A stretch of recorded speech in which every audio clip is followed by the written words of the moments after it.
where they strung up a man, whom they say he murdered 3. Strange things have happened there.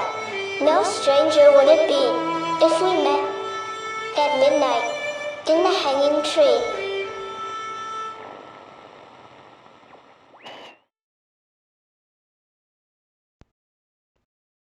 Welcome to the show. I'm your host, Chris James.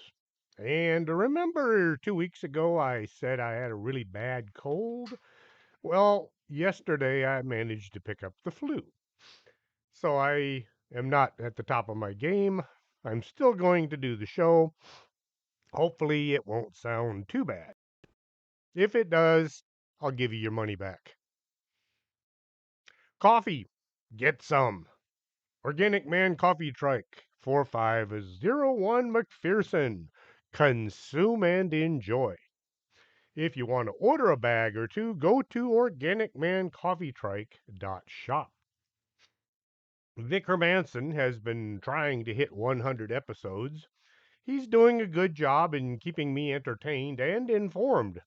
It's a lot of work putting out a show every week. That's why so many folks will start a podcast only to wither and die after a few months.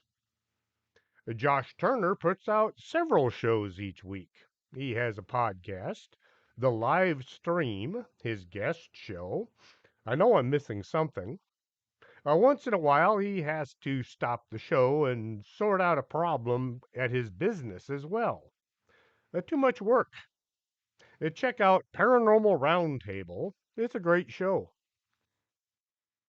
Magic is an ancient practice rooted in rituals, spiritual divination, cultural lineage, with the intention to invoke, manipulate, or manifest supernatural forces, beings, or entities in the natural world. Magic is a generic label used by outsiders to describe specific practices in societies in which these word or its conceptual equivalent may not even exist. Arthur C. Clarke said any sufficiently advanced technology is indistinguishable from magic. What is magic and how does it work? I'm not a magician, and I know very little about turning gold into lead. I did say I read a lot of Terry Pratchett books. In the Bible, opinions vary as to the differences between black and white magic, ranging from the idea that they are two names for exactly the same thing to the belief that they are completely different, especially in goals and intentions. The Bible does not differentiate between good and bad magic. Magic is magic as far as the Bible is concerned. Scripture doesn't distinguish whether the magic is supposed to be used for good or bad.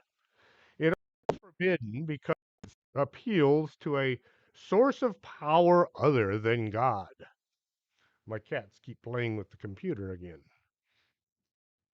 In Exodus, God spoke to Moses through a burning bush and charged him to speak to Pharaoh on his behalf. During the commissioning, God granted Moses the ability to perform miracles. Knowing that Pharaoh would demand a sign that God instructed Moses and Aaron to throw down Aaron's staff upon their first meeting with the ruler. Aaron did so, and his staff turned into a snake. The Pharaoh immediately summoned his magicians, who were able to turn their own staffs into snakes. Aaron's snake proceeded to devour the magician's snakes. Moses and Aaron were performing miracles and not magic, with God's blessing. Magic is entertaining and gives us a sense of wonder. Miracles have a clear purpose. Magic shows the power of the doer, and miracles point towards the power of God.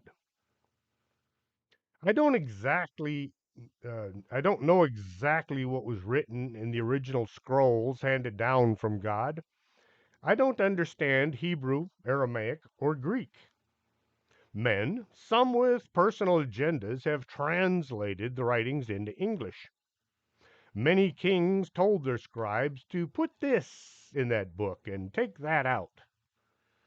The books of the Bible were decided by a group of religious leaders known as the Council of Nicaea in 325 AD.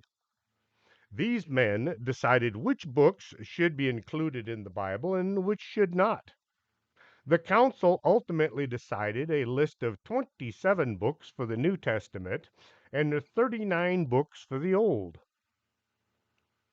They say these men were divinely guided to make their decisions.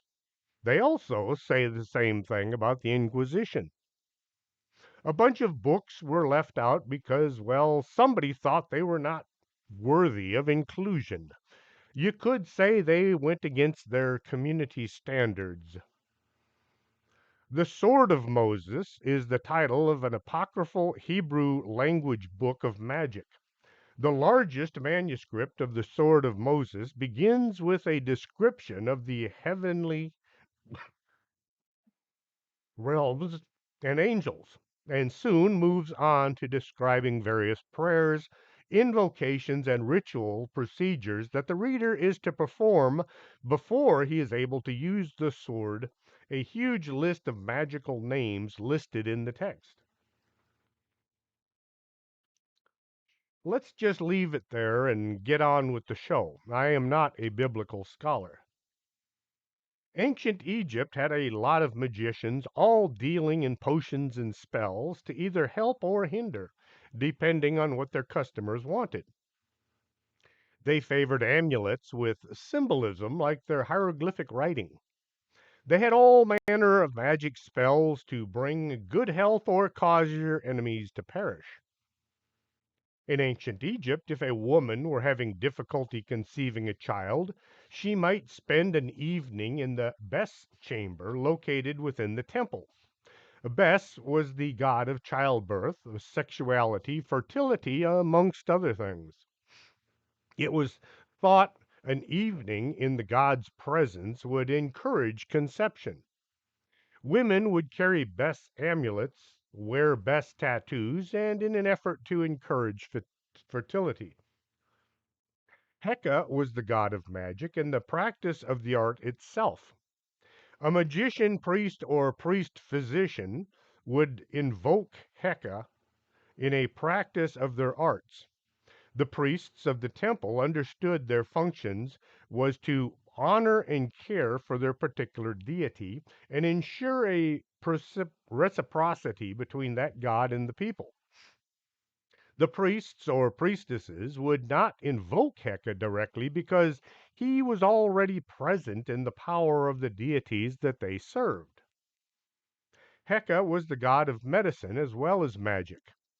The two were considered equally important by medical professionals. There was a doctor with the title of general practitioner and another one known as a magical practitioner. But magic was widely used by both. Doctors operated out of the society known as the House of Life, located in or near a temple, where medical texts were written, copied, studied, and discussed. Charms and spells were used to increase fertility, for luck in business, for improved health, and to curse your enemy. One's name was considered one's identity, but everyone also had a secret name which only the individual and the gods knew. To discover one's secret name was to gain power over that person. If you couldn't discover another person's secret name, you could still exercise control by slandering that person's public name or erasing that person's name from history. This is why so many Egyptian monuments have chisel marks over many of the carvings. Those guys were constantly trying to erase each other. Mummification was a practice in order to preserve the body so that it could be recognized by the soul in the afterlife. If there was no body to inhabit, the soul was lost to wander about in the afterworld. In ancient Greece and Rome, binding magic was a big thing. They used fancy words written on small scrolls or carved into amulets to bind magic to the recipient.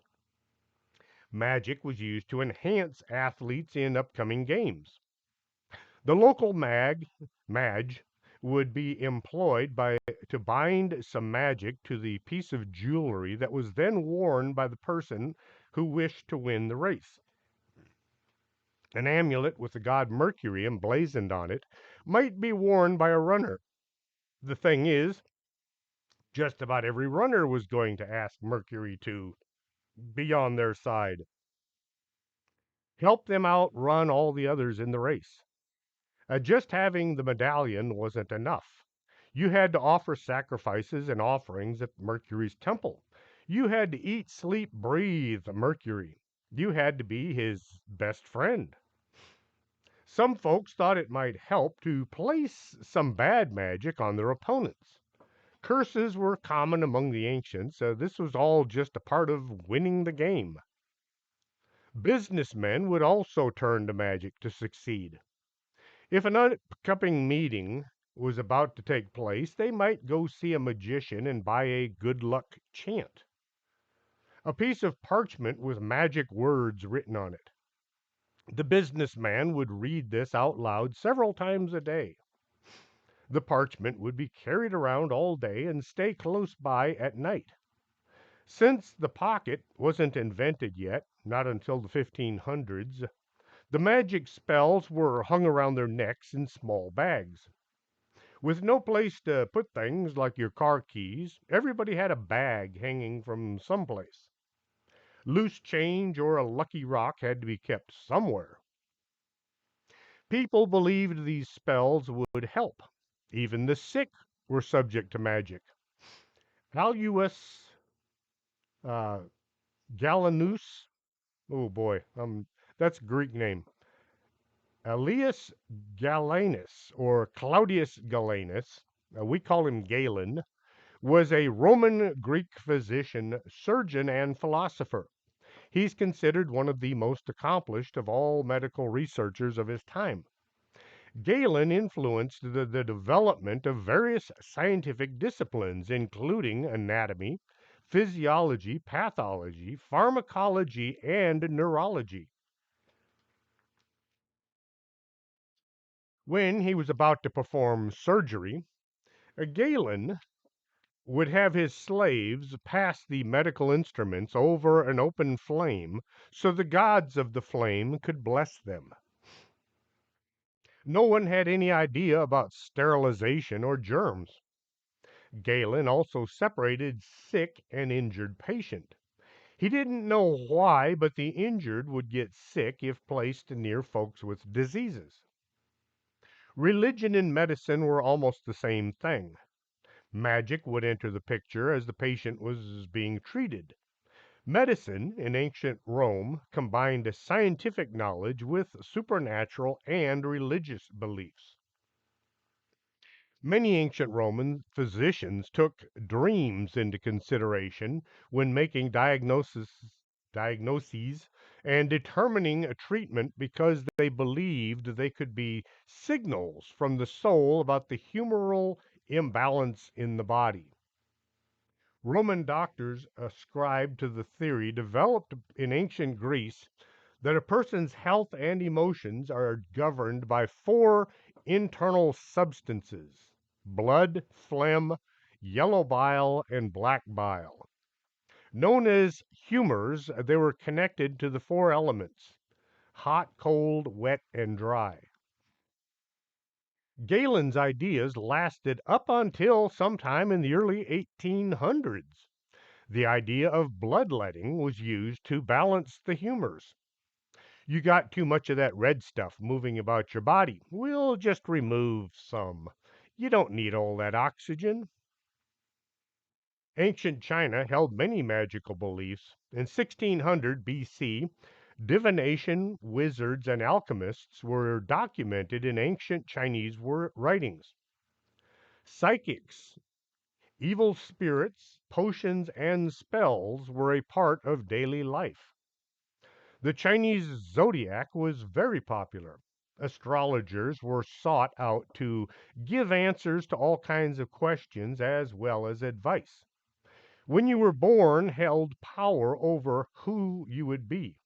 Magicians and illusionists were welcomed in the palace to both entertain and enlighten the royal court. I Ching is translated as the Book of Change. It is primarily used in divination, uh, text both in ancient Chinese history as well as today. Like the Bible, it is one of the oldest texts still in use. There are two theories on who wrote this document. According to traditional Chinese views, the I Ching was written by the sage king Fu Zi, who lived around 3000 BC. Legend has it the 8 trigrams were supernaturally revealed to Fu Zi. The alternative view suggests the I Ching was compiled at around the late 900 BC, towards the end of the Zhou dynasty. The book contains 64 chapters. Each chapter references a hexagram, 6 horizontal lines arranged one above the next, either with a solid line, known as a yin, or a broken line called a yang. The I Ching describes every possible life situation and prescribes a particular description of what is most likely to happen next. One of the goals of using the I Ching is to align yourself more closely with the divine powers and their pre etched path of faith. By taking the best possible actions and the best possible time, you greatly improve your chances for happiness and success. The I Ching is a self contained divinatory system, requiring no additional or specialized knowledge on the parts of the reader. Anyone and everyone can consult the I Ching for matters of both importance and the mundane. A divination was used to ascertain the will of the deities whose power controlled human fate. It was believed that man co created the universe, and he actively took part in the creation of the world as his own destiny. Fate was a main contender in ancient Chinese belief. Understanding, conforming to, manipulating, and even frustrating the requisites of fate was a constant goal. Ancient Chinese culture practiced ancestor worship, which meant that the deceased had the ability to shape and change the lives of the living. Ancestors were ritualistically worshipped, communed with, and appeased. Divination gave the ability to commune with the ancestors and figure out if they were angry or pleased, if they would help or approve of an arrangement or unfold the pattern of fate. Techniques included the cracking of oracle bones, throwing sticks, the I Ching and astrological readings of the sky. A number of subjects were consulted, ranging from military campaigns, sacrifice, weather, hunting, agriculture, illness, dreams, construction, tribute, and a request for divine assistance. In Chinese astrology, a person's fate is not dictated simply by the influence of planets, but by a complex, interwoven natural rhythm and alignment of planets, tides, seasons, stars, and the phases of the moon. This is all based on the idea that the three kinds of fate rule our lives: heaven's fate, which is something people have no control over; earth fate, something people can change to a certain extent; and human fate, which are entirely dependent upon ourselves and our actions. The purpose of Chinese astrology is to understand heaven's fate and to align ourselves with its divine path. In Western culture, the left and right hand path are two opposite approaches to magic. This terminology is used by various groups involved in the occult and ceremonial magic. In some definitions, the left hand path is equated with malicious black magic, while the right hand path is equated with benevolent white magic. In ancient Chinese magic, there was a Tao of the left, or the left hand path, or the side door teachings. They practice sorcery that is extremely powerful and somewhat dangerous. Black magic is termed as ku, which implies magic which can be used as an instrument for injuring someone. Wu is associated with white magic, also considered to be the right hand path. And now it's time for a movie reference. Did you see the movie Big Trouble in Little China? Jack Burton, played by Kurt Russell, runs around with Egg Shen, played by Victor Wong, who is practicing white magic. Their opponent is David Lopan, played by James Hong, the evil guy who is trying to live forever, who is using the left hand magic. In my opinion, this was probably one of the best movies ever made. In several cases of practice of black magic has disastrous effects, causing the practitioner to become insane, in some cases even causing their death. Spirits of the deceased souls are summoned by the individuals who practice witchcraft, wizardry, or black magic. The spells are strong enough to summon spirits and to bring in both mental as well as physiological changes in the life of an individual, as well as in the energies of nature surrounding us. Around 200 BC, Chinese magic mirrors came into use. Unlike the magic mirror on the wall, this device was used to keep secrets. The mirrors were made of solid bronze. The front was polished and could be used as a mirror. The back had a design or a decoration. When sunlight shines onto the mirror appears to become transparent. There's a symbol that you can't read. It's all just lines and it makes no sense. If the light is reflected from the mirror onto a wall, a pattern will appear on the back of the mirror, and this is projected onto the wall. During ancient times, Chinese people believed the reflection in the mirror was not their reflection, but another being. Popular thought was the other creature mimicked the person standing in front of the mirror so they could learn their ways and later, when they were fully ready, emerge from the mirror, which acted as a portal between this world and theirs, and they would then take the person's place. Mirrors as portals. Where have I heard that before? Back to the magic mirror. If you looked into the mirror, all you would see was your reflection, or maybe that other being. By shining it against the wall, you would see either the image of Buddha or some other religious figure. There were also some mirrors with writing that could appear in the projected reflection. Undecipherable to the mirror viewer, the words would become apparent only in the projection. We just had Three Kings Day and ate too much of that rosca de reyes bread. Three Kings bread is popular with Latin families. It's also popular in Louisiana. The galette de Royce, I believe is how they call it. In Christianity, the three wise men, three kings, the three magi, are distinguished foreigners who visit Jesus after his birth, bearing gifts of gold, frankincense, and myrrh as a homage to his divinity. The following day, the three wise women showed up with diapers, formula, and wipes. The Magi appear solely in the Gospel of Matthew, which states they were wise men who came from the east to worship the King of the Jews. No information is given as to their names, origins, appearance, or the exact number. all of which derives from the inference of expressions by later Christians.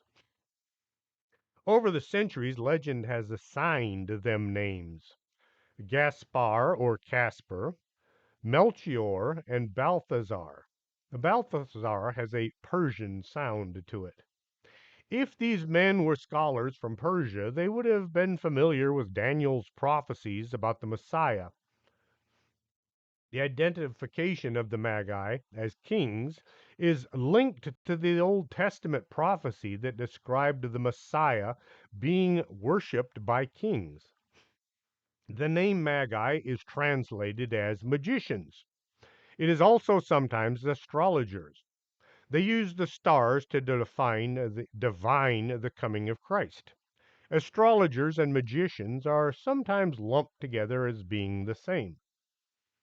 In Western Christianity, they are traditionally assumed to have been three in number, corresponding with each of the gifts. In Eastern Christianity, especially Syriac churches, there are often as many as 12 wise men.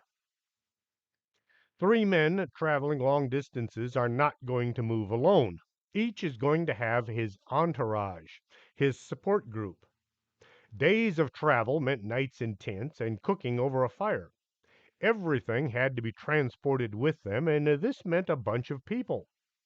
If each king had just 5 companions, that would have meant there were 17 people gathered around that manger. If it had been a 12-man visitation, that would mean you would have something that looked like an army standing around outside. Likewise, the Magi's social rank is never stated. Their status as kings likely derives from interpretations of the Old Testament prophecies starting from around the 3rd century. Trying not to cough or sneeze. We might never know what these guys visiting Jesus were or how they managed to find him in the middle of nowhere. The important part isn't who they were, it's who he was. Spells weren't just said in the ancient world, they were written down. A lot of people back then didn't know how to read or write. This created a group called scribes. Their job was to write things down and then read them back to anybody who needed to know. Writing was nothing like today. Some cultures didn't use punctuation. All the letters just ran together, leading to many mistakes in translation. The difference between here and there is a T. Having a magic spell in your possession was okay, but to get a full effect, you needed to read it out loud and often. In order for the commoners to benefit from good luck spells, the magicians began putting them in amulets with carvings or pictures that didn't require reading. Curses were another thing. No one would want to carry a curse around in their possession. The magicians used curse tablets that were carved into wax or stone, depending on how much money you had. The curse was written out, and this was enough to get things going. The tablet had to be placed somewhere near its desired target, maybe hidden in the bushes out front of his home. In many traditions, a curse can only be effective if the recipient knows they are cursed. It might involve psychology. Knowing you've been cursed and believing in magic, your mind would create all the bad things the magician had written. This might have led to a kind of a tulpa, a thought form, coming into your life and making you pay for the wrongs you did to other people. Another sneaky way of placing a curse was an amulet with a nice image carved on the face. The amulet was actually hollow. Inside was a scroll or an image of some nasty thing that was going to lead to your having bad luck. This would negate the idea of the tulpa since you had no idea that the curse was even there. Anti magic legislation existed in both ancient Greece and ancient Rome, even before the days of Christianity. But after such laws only covered magic that actually killed or injured someone. A stepmother was sued for administering a fatal love charm to her stepson's mistress. If you only use your ancient curses, spells, and charms to inflict mild harm instead of death, you'd be off the hook. Simon Magus, also known as Simon the Sorcerer or Simon the Magician, was a religious figure who confronted with Peter, is recorded in the Acts of the Apostles. According to Acts, Simon was a Samaritan, magus, or religious figure of the first century AD, and he converted to Christianity, being baptized by Phil the Evangelist. Simon later clashed with Peter. In Irish legend, Simon Magus came to be associated with the Druids. He is said to have come to the aid of the Mag Riuth. The fierce denunciation of Christianity by Irish Druids appears to have resulted in Simon Magus being associated with the Druids. When Rome fell in 400, law was left up to the local communities. What you said was law, was the law. There were no senators in Rome to say otherwise. Slowly, seeing as much of Europe was Christian, the church took on the role as the lawgivers as well. Each king or prince was crowned by the church, and this gave them authority over most of Europe. The association of Simon Magus with the Druids led to a lot of folks in Europe considering magicians as being sided with the Antichrist. Medicine was something most people had no idea about. If you became sick or injured, it was either left up to nature to fix it, because all fevers will return to room temperature eventually, maybe because you're dead. All bleeding will stop, especially once you run out of the red stuff. If you were lucky enough to have a wise one or a wise woman living nearby, you could go see her and hope she had a cure for what ails you. Only a very few people understood if you take the bark from the willow tree and boil it, the liquid will alleviate a toothache. The resulting potion is called acetylsalicylic acid, the base substance in aspirin. The whole concept of healing through nature was beyond most people's thinking. There was no library you could visit and read up on cures. The only way to learn these medicinal treatments was to become an apprentice to someone who knew all the herbs and the roots needed to make life less painful and maybe extend it a few years. The term wise craft refers to the practice of folk medicine. Helpful folk medicine, magic, and divination in Europe from the Middle Ages. The practitioners of this craft were known as cunning folk or wise folk. The term witchcraft can be traced back to prehistoric times when early humans looked to natural world for guidance and protection. As the church began to seize power throughout Europe, the belief began to grow that you had to turn to God through prayer for any kind of cure. If you became sick, you were doing something bad and you needed to atone for your sins. This concept clashed with the idea of seeking out a cure from nature. Somehow the two names were merged and the old lady with the answers became known as a witch. Why the idea of separating nature and religion when dealing with sickness is lost to time. There are lots of theories coming from both sides to excuse less than decent actions. Let's just say that things were rotten. People were still practicing magic. There were magicians attached to most of the rulers in Europe. They went by other names and they kept their secrets secret.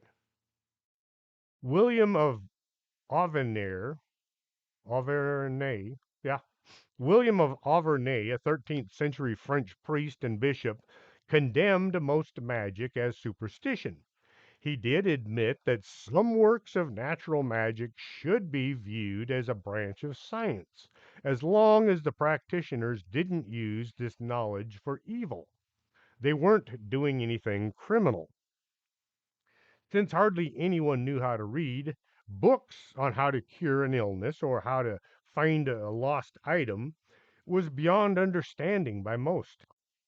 Only a select few could be able to read, and this made them very much sought after and in positions of some power.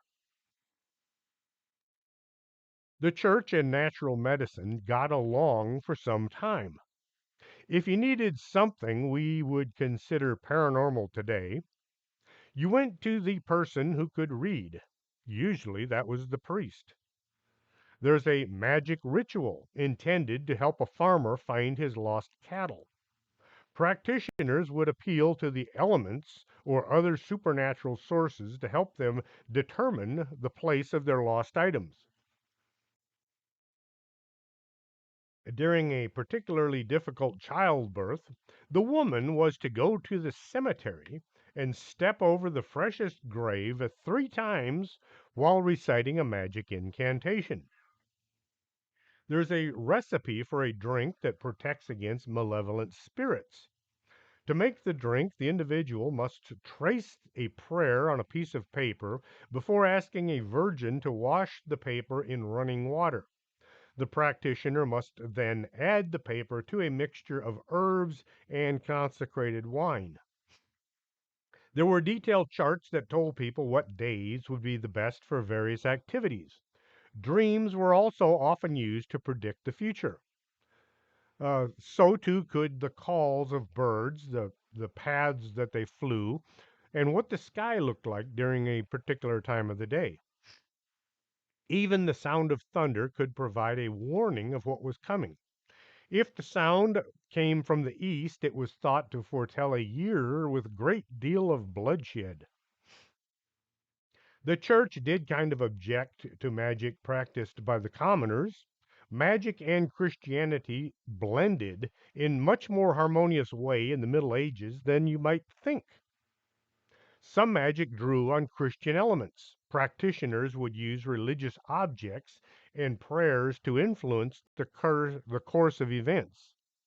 Monks and priests were often involved in the rituals. The Old English charm for unfruitful land tells the farmer to dig up 4 chunks of soil in the middle of the night from the 4 corners of his field. The dirt was to be taken to the church, where the priest would sing 4 masses over them while turning the green side towards the altar. The charms blended superstitious magical actions with Christian rituals and is a typical example of harmonious blend between Christian and magic in the Middle Ages. Some of these methods were considered superstitious by the Christian Church in the Middle Ages.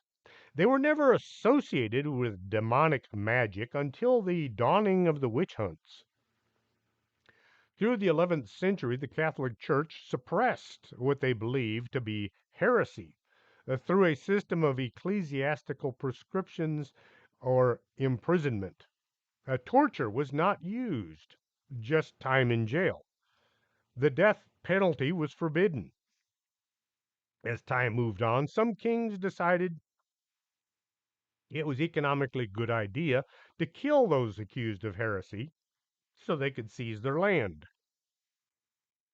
Pope Siricius Ambrose of Milan and Martin of Tours protested against the execution of Priscillian, saying it was an undue interference in ecclesiastical discipline by a civil tribunal. Viewed as an heretic, Priscillian was executed as a sorcerer. Pope Ambrose refused to give any recognition to Bishop Ithacus of Asunoba, not wanting anything to do with church members who had sent heretics to their deaths. In the 12th century, to counter the spread of Catharism, prosecution of heretics became more frequent. The church charged councils composed of bishops and archbishops with established inquisitions. The first Inquisition was temporarily established in Languedoc in 1184. The murder of Pope Innocent's papal legate, Pierre de Castellano, in 1208 sparked the Albigensian Crusade from 1209 to 1229. The Inquisition was permanently established in 1229, running largely by the Dominicans in Rome and later in Carcassonne in Languedoc. By the end of the Middle Ages, England and Castile in central Spain were the only large Western nations without a papal inquisition. Most inquisitors were friars who taught theology and law in universities. They used inquisitional procedures, a legal practice adopted from the early ancient Roman court procedures. They judged heresy along with bishops and groups of clergy, serving in a role that was roughly analogous to a jury or a legal advisory. The local authorities were used to establish a tribunal and to prosecute heretics. After 1200, a grand inquisitioner headed each inquisition. There's something called mission creep. Let's use the military as an example. The army is sent into a country to take out some nasty despot.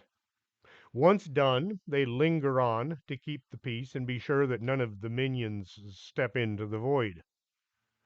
Someone suggests that the army enforce some of the laws, just so nobody gets killed or as they're trying to earn an honest living.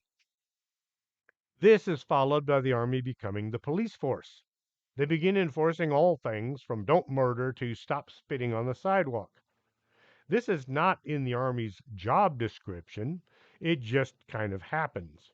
Mission creep. The prosecution of witchcraft generally became more prominent in the late medieval and the Renaissance era, driven partially by the upheaval of the era. The Black Death had killed thousands of people all over Europe. The Hundred-Year War ran for, well, 100 years. Gradual cooling of the climate led to what became known as a Little Ice Age. Not understanding why these things happened, some people began saying it was those people's fault. They weren't worshiping God the right way. Let's kill them. Witches and magicians were blamed for just about every bad thing. Some historians point to the influence of the Reformation on the European witch hunt. A mission creep was taking place. The hunt for heretics turned into a witch hunt. Dominican priest Heinrich Kramer was assistant to the Archbishop of Salzburg in 1484. Kramer requested that Pope Innocent VII clarify his authority to prosecute witchcraft in Germany, where he had been refused assistance by the local ecclesiastical authority. They maintained that Kramer would not legally function in their area. The papal bull, Summus Desiderantis Effectibus, or desiring a supreme ardor, sought to remedy this jurisdictional dispute by specifically identifying the dioceses of Mainz, Köln, Trier, Salzburg, and Bremen. Some scholars view the bull as being clearly political. A papal bull is a type of public decree, a letter, or a charter issued by the Pope of the Catholic Church. It is named after the leaden seal, called a bulla, affixed to the paper as a form of authentication. The bull failed to ensure that Kramer obtained the support that he had hoped for. In fact, he was subsequently expelled from the city of Innsbruck by the local bishops, George Galzer, who ordered Kramer to stop making false accusations. Galzer described Kramer as a senile old man in a letter written shortly after the incident. This rebuke led Kramer to write a justification for his views on witchcraft in the 1486 book Malleus Maleficarum, the hammer against witches. In the book, Kramer stated his views that witchcraft was to blame for bad weather. The book is also noted for its attitude against women. Despite Kramer's claim that the book gained acceptance from the clergy at the University of Cologne, it was in fact condemned by the clergy in Cologne for advocating views that violated Catholic doctrine and standard inquisitional procedures. In 1538, the Spanish Inquisition cautioned its members not to believe anything the Malleus said. We could say the entire witch hunt in Europe came about because of one man, Kramer. But would it have happened had Kramer never written his book? History has a way of happening the same way, despite what some folks would think. Had Adolf Schicklgruber not grown up to become Hitler, World War II would probably still have happened, only we'd have some other name to despise. No one expects the Spanish Inquisition. I didn't say that right. No one expects the Spanish Inquisition. Monty Python's Flying Circus. Everything I know about England came from watching that show. King Ferdinand II of Aragon and Queen Isabel I of Castile, yes, the same queen who commissioned old Chris to sail across the Atlantic looking for India, established the Spanish Inquisition in 1478. In contrast to the previous Inquisitions, it operated completely under royal authority. The trials and tortures were all staffed by clergy and orders, but operated independently of the Vatican. It operated in Spain and in most Spanish colonies and territories, which included the Canary Islands, the Kingdom of Sicily, and all Spanish possessions in North, Central, and South America. As the Inquisition grew strength, it began prosecuting just about everyone for anything considered mysterious or magical. During the time of the Inquisition, some folks were still dabbling with magic. Michael Sendravogus, who lived from 1566 to 1636, was a Polish alchemist.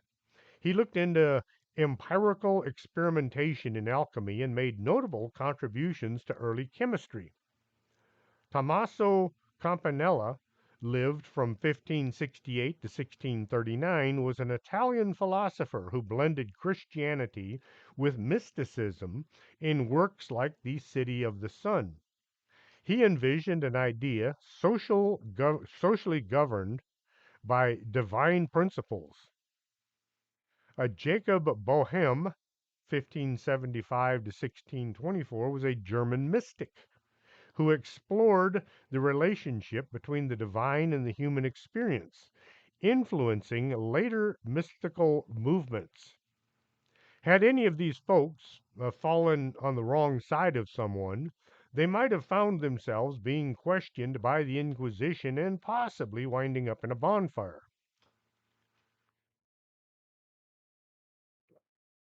Hugh Draper, a 16th century Bristol innkeeper who got sent to the Tower of London for attempted sorcery. He claimed that although he had been interested in magic, he had burnt all of his magical books. While locked in his cell, waiting to visit the headsman, Draper carved a magical image onto the wall. The next morning, he was gone. The entire castle was searched, but he was never found. His attempt at sorcery looks like it just might have worked. If you listened to or read Unhappy Birthday, you might recognize the name. I used him as a character in the story.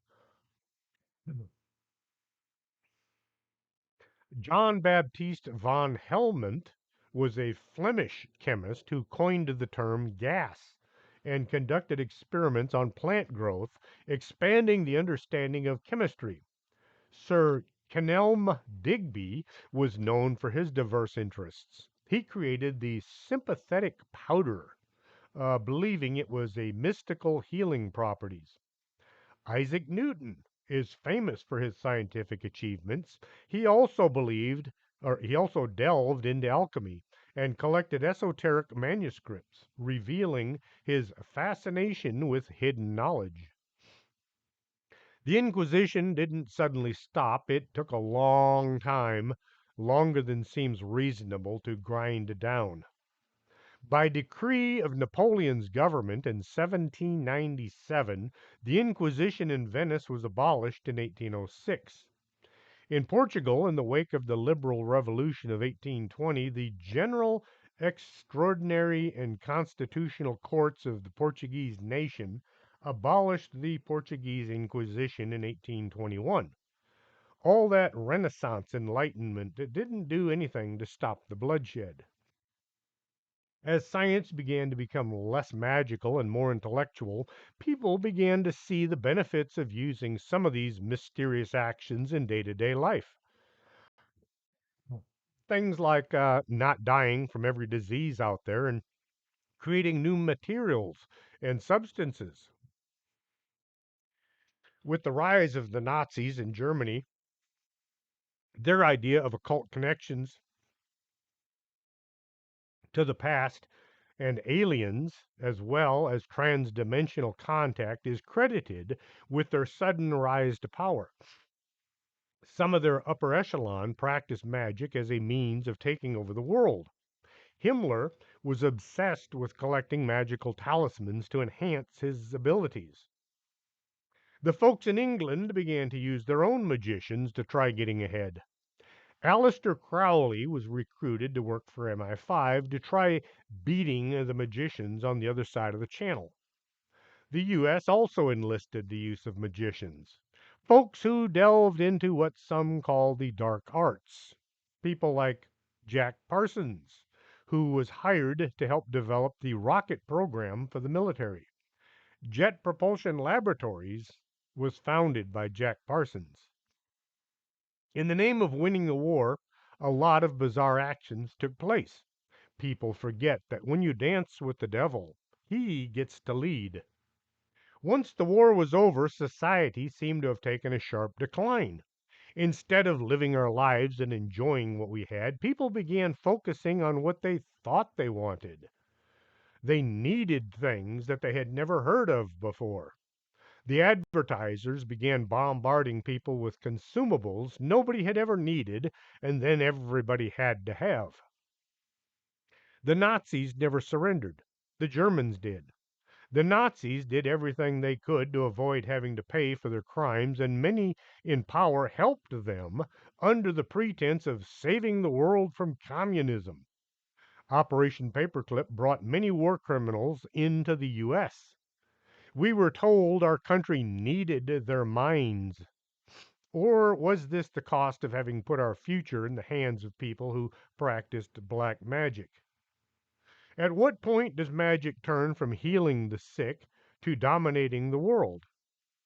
Why do so many people look to perform magic decide to take the left hand path? Is it easier or does it have a stronger pull? A lot of people will say the power of magic comes from the earth, nature energy. The ley lines are one source of energy that I'm just now getting to. The idea goes that ancient sacred sites have been constructed in alignment with one another. The folks doing all the building had somehow divined the location of these power lines and built along them. Where several lines converge was an especially strong location. 1846, Reverend Edward Duke observed some prehistoric monuments and medieval churches aligned with each other. 1909, the idea was advanced in Germany. Wilhelm Telt referred to them as Heilige Linien, or holy lines. He said the presence of linear alignments connecting various sites had a religious and astronomical function. The holy lines were adopted by some proponents of the Nazi Party. The idea of leys as paths traversing the British landscape was developed by Alfred Watkins, a wealthy businessman and antiquarian who lived in Hereford. A ley is a field not being used for agriculture. This can be for a year or for several. Watson was driving across the hills near Blackwarden, Herefordshire, when he looked across the landscape and observed the way several features lined up together. He began drawing lines across a survey map, developing the idea ancient British people would travel in straight lines using marked points along the landscape to guide them. How do you find a ley line? You can use dowsing rods. Just walk back and forth, waiting for the rods to cross, or you can use a pendulum. A pendulum will begin to swing back and forth anytime you're near an energy source. The stronger the power, the faster it will swing. Once you've found them, you have to figure out how to tap into the energy without selling your soul. Perhaps it's as easy as holding your hand up in the air and asking God to send the energy your way. Magic to me is just a lack of understanding of how things work. Which plants will make me feel better and which ones will make me sick? Boy, I wish I knew that one right now. The dark magic is what you should be avoiding. If you use magic to heal someone, that's a good thing. If you use it to gain power or to cause someone harm, then you're delving into things best left alone. Those guys you see on stage doing tricks, most are just sleight of hand practitioners. They have secret tricks that make people think something incredible is happening. They have Some of them are into some very secret things. Which ones, I don't know. I hear about occult organizations that they belong to that one of the main rules is they don't talk about what they do, like the Bilderberger folks. My magic comes in a red suit. Kids can still get excited when Santa shows up. They believe in the magic of Christmas. Folks who try to convince them otherwise should take a long, hard look at themselves and ask, why destroy someone else's magic? Especially to some little kids. Hope you enjoyed tonight's show. I hope I sounded human. Hopefully, I'll be much better shape next week. Didn't I say that 2 weeks ago? If you'd like to support the show, you can buy one of my books at Amazon. You can get the Laredo Paranormal Research Society, Paranormal Laredo, the Fort McIntosh and the Paranormal, and Paranormal Stories. If you have a story that you'd like to pass on to me, you can contact me at strangethings@arcanasa.com. Till next Saturday, this is Chris James for Strange Things.